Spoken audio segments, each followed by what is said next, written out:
좋은 것을 주시는 부모님, 이런 제목으로 어버이 주일 아침에 함께 은혜를 나누겠습니다. 어떤 목사님이 어버이 주일 설교 중에 핸드폰을 다 꺼내라 그랬어요. 그리고 오늘은 어버이 주일이니까 부모님께 감사하다는 문자를 보냅시다. 그래서 교인들이 핸드폰을 꺼내서 설교 중에 부모님께 감사의 문자를 보내는데, 어느 한 며느리가 시아버지 시어머니에게 어머님 아버님 오래오래 사세요, 이렇게 문자를 보내고 싶었어요. 근데 문자를 치다가 오타가 나왔어요. 오래오래 사세요를 오래오래 사네요. 시오자를 니은자로 잘못 쳐가지고 어머님 아버님 참 오래오래 사네요. 시오자 니은자 하나가. 방금 웃으신 여러분들의 이야기 아닙니까? 우리 시어머니는 참 오래 사시네. 떠나고 나면 항상 아쉽고 후회하면서 왜 살아계실 때 효도하지 못하는지. 인간이 어리석습니다. 오늘 본문은 우리에게 가장 좋은 것을 주시는 하나님에 관한 말씀인데, 구하면 응답하신다는 말씀인데, 가장 좋은 것을 주시는 하나님을 설명하시면서 부모를 비유로 사용하십니다. 9절 11절 너희 중에 누가 아들이 떡을 달라 하는데 돌을 주며 생선을 달라 하는데 뱀을 줄 사람이 있겠느냐? 너희가 악한 자라도 좋은 것으로 자식에게 줄 줄 알거든. 악한 자라도 좋은 것으로 자식에게 줄 줄 알거든. 정말 부모님은 자녀에게 가장 좋은 것을 내어주십니다.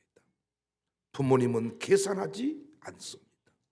부모님은 자녀 앞에서 자존심 따위 중요치 않습니다. 젖가슴을 내어주는 일도, 생명을 내어주는 것도 기꺼이 하십니다. 예수님을 이단의 괴수로 정죄하던 해당장 야이로도 예수님 앞에 무릎을 꿇습니다. 자녀 때문에. 마가복음 5장 22절 이하를 보면 회당장 중에 하나인 야이로라는 이가 와서 예수를 보고 발 아래 엎드려 간곡히 구하여 이르되 내 어린 딸이 죽게 되었사오니 오셔서 그 위에 손을 얹으사 그로 구원을 받아 살게 하소서 하거늘 이에 그와 함께 가실새 큰 무리가 따라가며 애워싸 밀더라. 예수님을 이단의 괴수로 봤거든요. 근데 자기 딸이 죽게 되니까 자존심 따위 필요 없어요. 내 딸 살려주세요. 이 모습이 지금 고인이 된 이어령 장관의 모습과도 같습니다. 당대의 지성인이라고 신앙과 거리가 멀었던 이어령 교수도 자기 딸이 죽어가면서 자기 손자 손녀가 자폐 증상을 가지게 되었는데 통곡하며 우는 자기 딸을 보면서 끝내 아버지 예수님 믿어야 됩니다. 전도한 그 딸의 권면을 받아서 그 당당한 노인네가 무릎을 꿇고 세례를 받았습니다. 우리 교회 젊은이들을 봐도 자신의 자녀를 위해서는 아끼는 것이 없어요. 안 되는 것이 없고 못하는 것도 없어요. 저는 10여 년 전에 비전을 선포했습니다. 우리 교회가 자녀 교육을 책임지면 전국에서 이사 오는 학교가 될 것이다. 적중했죠? 왜? 부모는 자녀가 잘 되는 일을 위해서라면 이사가 문제가 아니라 이민도 가기 때문에, 자녀를 향한 그 뜨거운 열정이 있기 때문에 저는 이 일이 현실이 될 것이다. 정말 그 일이 현실이 되었습니다. 저는 자녀들의 마음도 부모와 동일할 것이다 생각하고 기대 중에 어르신 가요제를 열었어요. 어린이집 발표회가 있고 청소년 가요제가 있고 주부가요 열창이 있고 많은 가요제가 있는데 어르신들의 노래자랑은 없더라고요. 저는 총로대학을 할 때 어르신들의 노래를 아침마다 들으면서 이 노래는 나 혼자 들을 수 없다. 이거 광산 구민 모두에게 듣게 해야 되겠다. 근데 은근히 기대가 있었어요. 자기 부모님을 가수로 내세우면 전국에 있는 자식들이 꽃다발 사들고 어머니 아버지 노래 부르는 그 자리에 올 것이다. 왜? 어린이집 재롱잔치에도 휴가 내고 반차 내고 찾아가니까. 부모님 노래 부르는 일, 또 특별히 꽃단장하고 특별 공연을 하는데 자식이 오지 않겠는가? 착각이었습니다. 어떤 자식도 꽃다발 사들고 오지 않았습니다. 다르구나. 다르다. 너무 다르다. 그래서 저는 이 아침에 저도 양쪽 부모님이 다 살아계십니다. 복 중에 복이죠. 저도 또 한 번 이 말씀을 준비하면서 결단을 하는 거예요. 부모님은 우리에게 가장 좋은 것을 내어주었습니다. 그래서 우리가 이 자리에 서 있습니다. 우리 교회도 부모님께 자녀된 입장에서 가장 좋은 것을 내어드리는 훈련을 좀 해보자. 부모를 공경하는 일, 어른을 잘 섬기는 일, 결코 그들만을 위한 일이 아닙니다. 우리가 이 땅에서 잘 되는 길이고 승리하는 길입니다. 그 이유는 제가 오늘 주일 대배 때 설교하겠습니다. 왜 어른을 잘 섬기고 어른을 공격하면 이 땅에서 승리할 수밖에 없는지. 어른을 잘 섬기지 않는 인생은 반드시 안 됩니다. 대통령을 해도 구청장을 해도 조만간에 망합니다.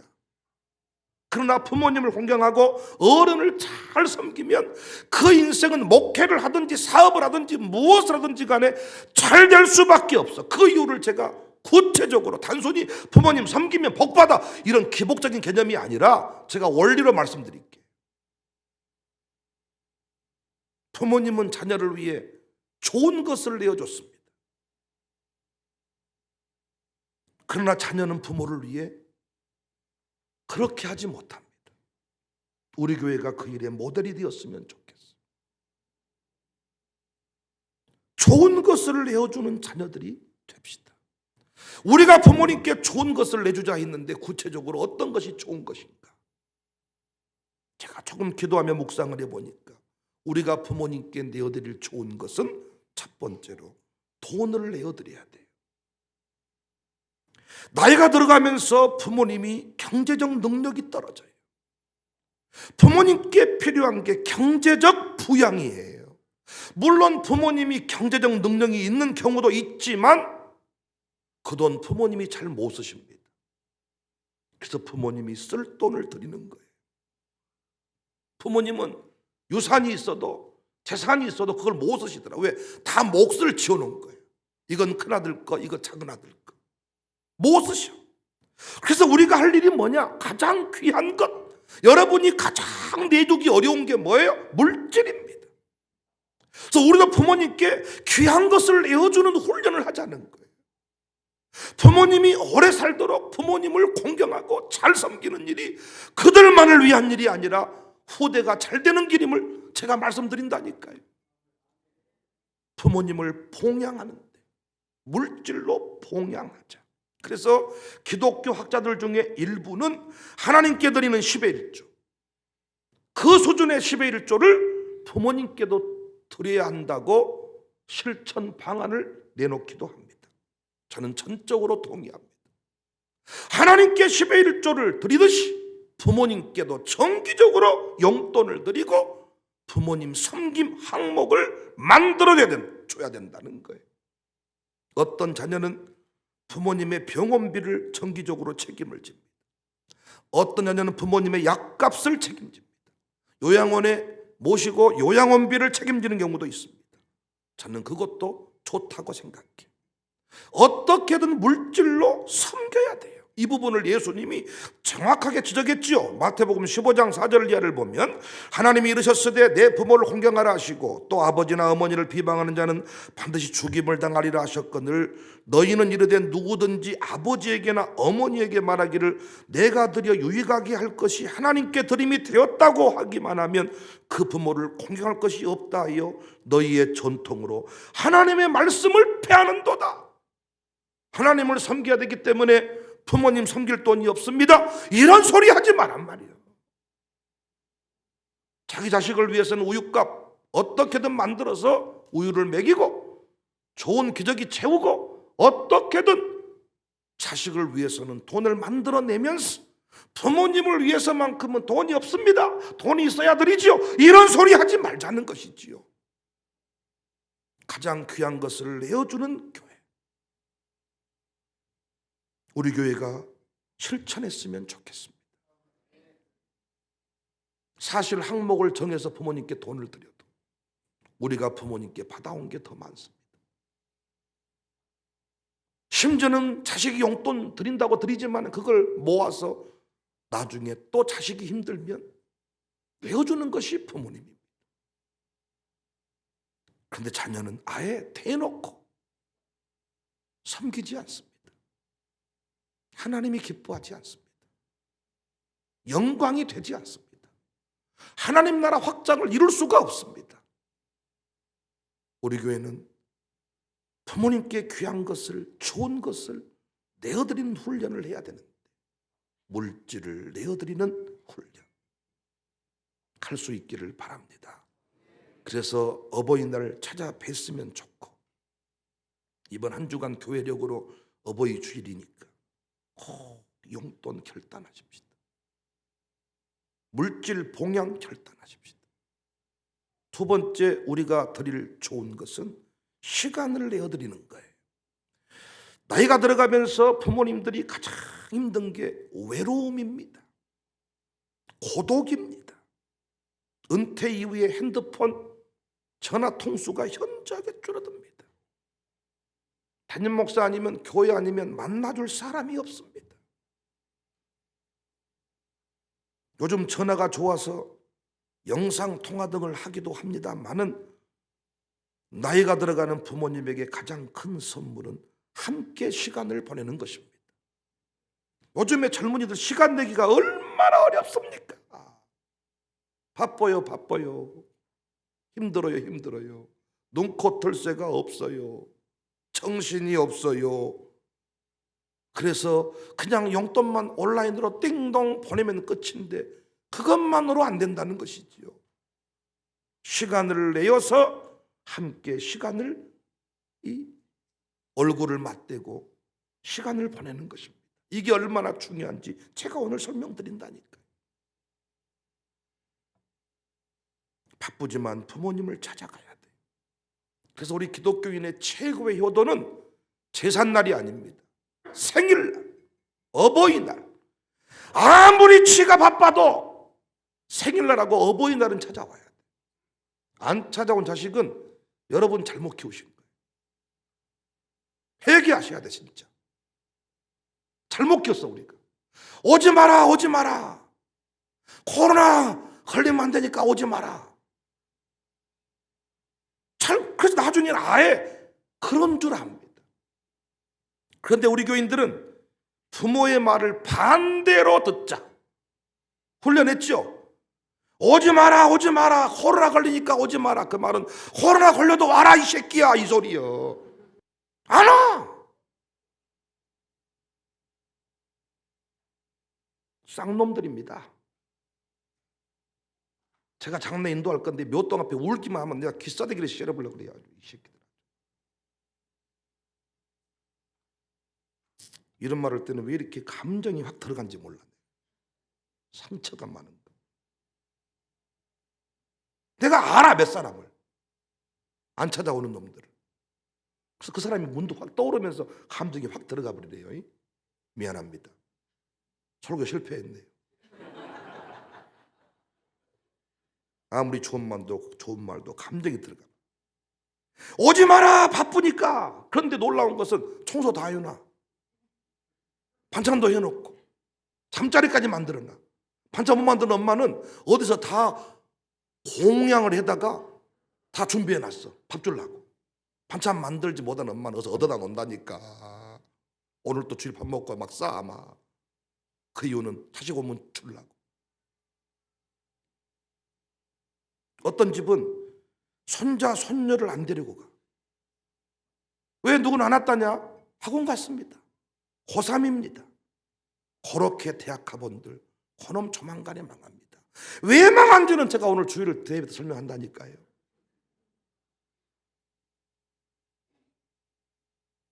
비행기 값이 얼마인데 뭐단데 올라 그러냐?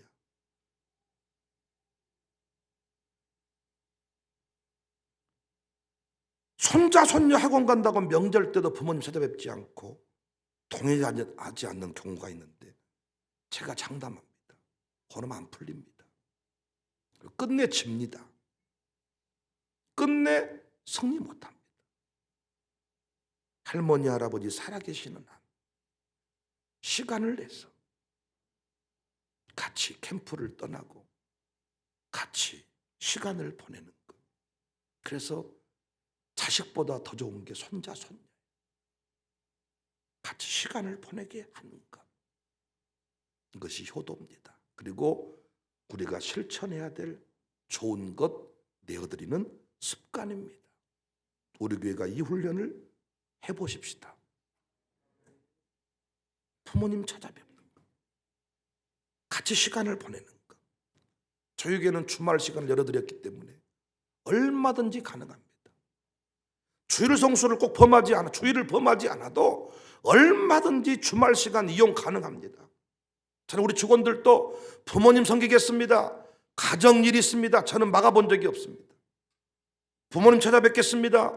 부모님 생일입니다. 남편이 뭐 이런 얘기 저는 한 번도 신방 호소에 한 적이 없어요. 가정 섬기는 거 필요합니다. 그래서 우리 교회가 이 훈련을 좀 했으면 좋겠어. 요즘 젊은이들 보니까 하플 떠오르는 장소들을 찍어서 무슨 차박도 하고 민박도 하고 호캉스도 떠나고 별짓거리를 다 하는데 그 사진에 부모님이 보이지를 않아. 또 때로는 친정엄마는 보이는데 시댁 부모님은 보이지 않아. 전 이것도 불만이 많아요. 어떻게든 양가 부모님을 동등한 가치로 잘 섬겨야죠. 우리 교회가 이 훈련을 좀 잘해서 후대의 영광이 되었으면 좋겠습니다. 세 번째, 우리가 부모님께 내어드릴 좋은 것은 신앙, 복음, 간증입니다. 주 예수보다 더 귀한 것은 없네. 그러니까 믿지 않는 부모님에게 진짜 효도는 뭐냐? 예수님 전하는 거예요. 1번, 2번을 잘하잖아. 용돈을 드리고 시간을 보낼 때 3번이 확률적으로 쉬워져. 우리 교회도 보니까 언제 부모님 영접 기도를 시켰냐? 부모님 병원에 입원했을 때 형제들이 다 순번 정해서 왔다 갔다 할 때 내가 도맡아서 할게, 내가 다 책임질게 해가지고 몇 개월 동안, 한 달 동안 병원에 간병하면서 거기서 부모님을 싹 영접 기도 시키고 전도해버리는 거예요. 용돈을 책임지면서 좋은 옷을 해드리면서 마지막 결론이 엄니, 아버지 예수님 믿으셔야 됩니다. 아주 큰 돈이 갈수록 부모님 마음이 약해집니다. 좋은 옷을 갖다 입힐수록 부모님 마음이 약해집니다. 결론적으로 우리가 그 일을 하는 이유가 뭐냐? 아무리 좋은 옷을 입혀도 지옥 가면 안 되잖아요. 가장 좋은 것 예수님 복음입니다. 예수님 증거해서 예수님 믿게 해야 됩니다.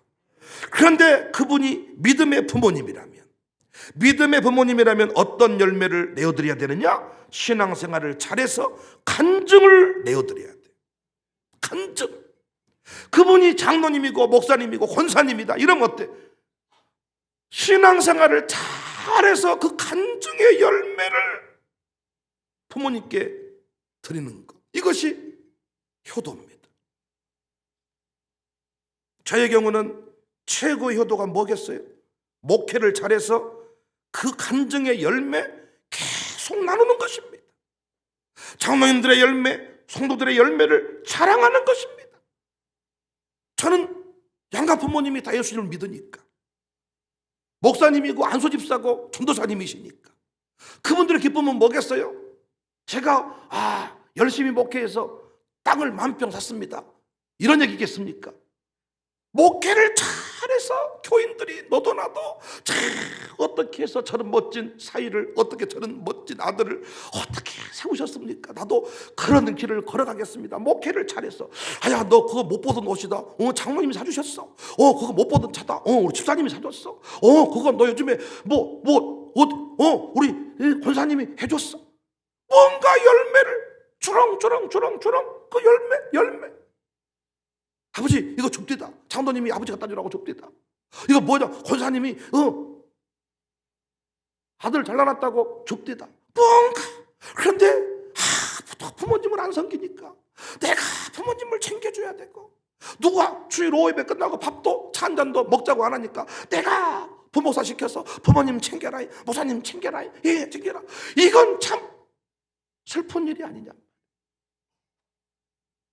근데 너무너무 감사하게 진짜 우리 교회 부모님들을 제가 놀랍니다. 제가 섬겨주시더라고요.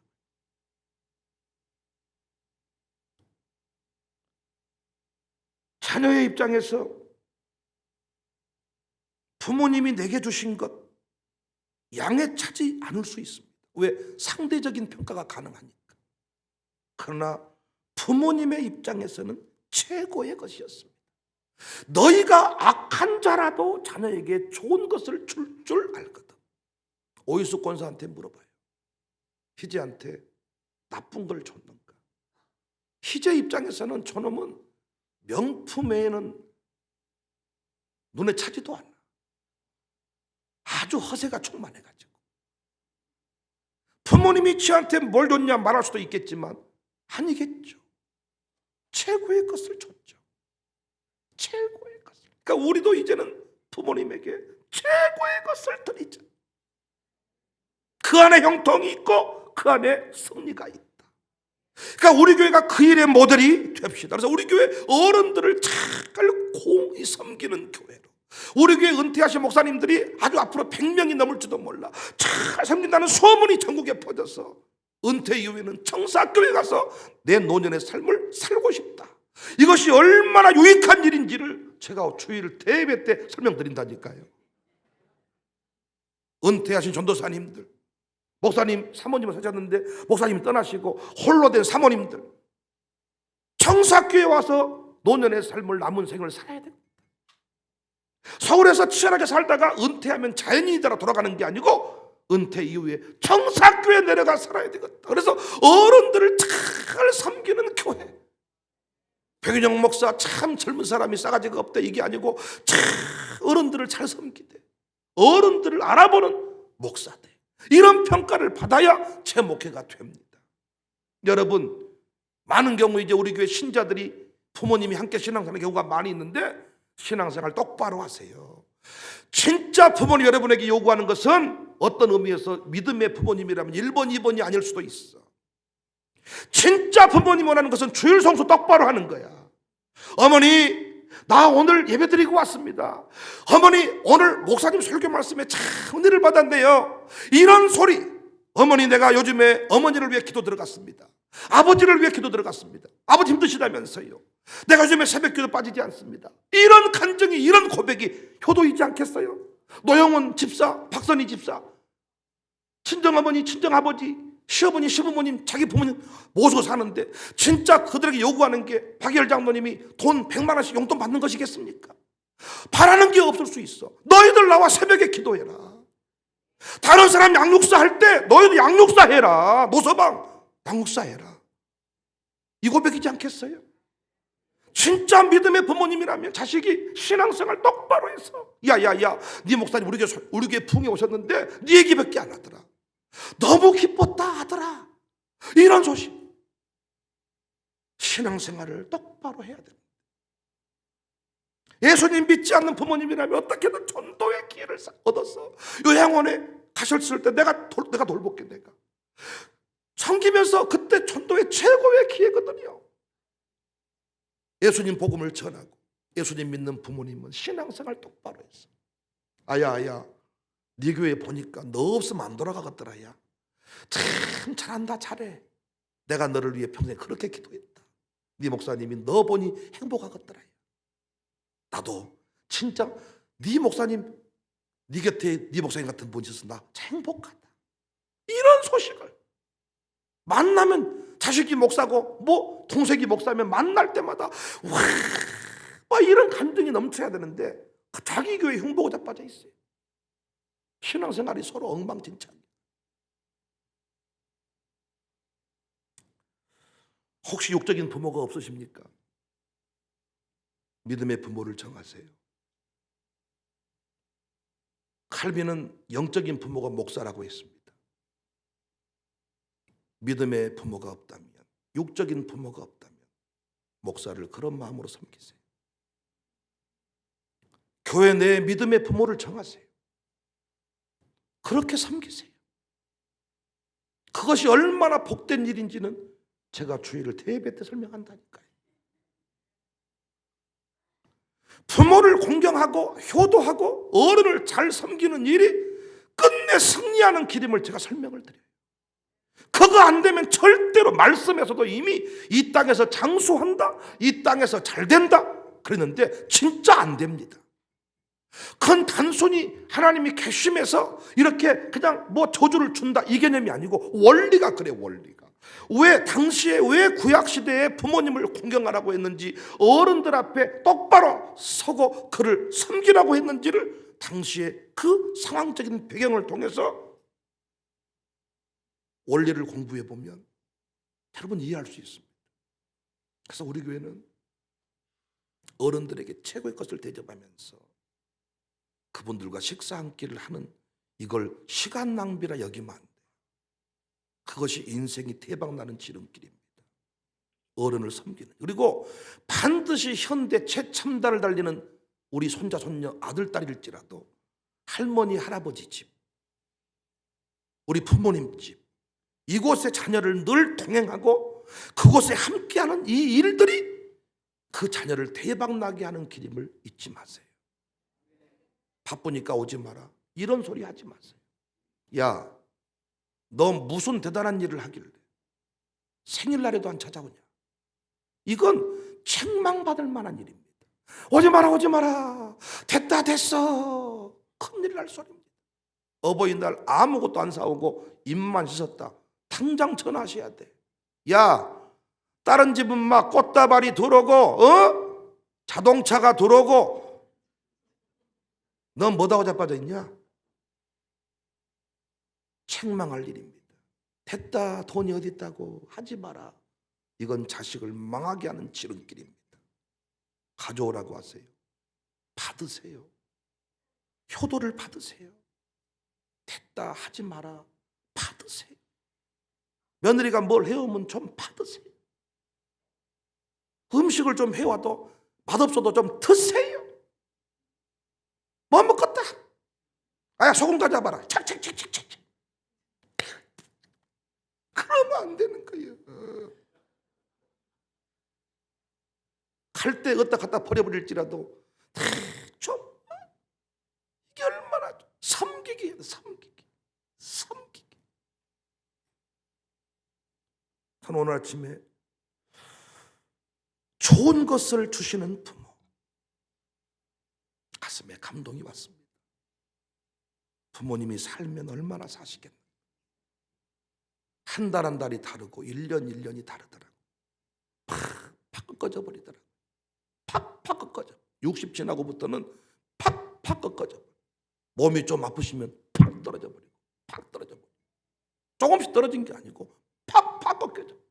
이대로 가면 옷을 매년 사드려도 몇 벌 못 사드리겠더라고. 떠나고 나면 항상 후회하는 일. 없다 하지 말고 항목을 정하면 하나님이 부어주시고 결국 항목대로 되게 하십니다. 그래서 이제는 우리가 부모님께 좋은 것을 내어드리는 이런 훈련 함께 해갈 수 있기를 주님의 이름으로 축복합니다.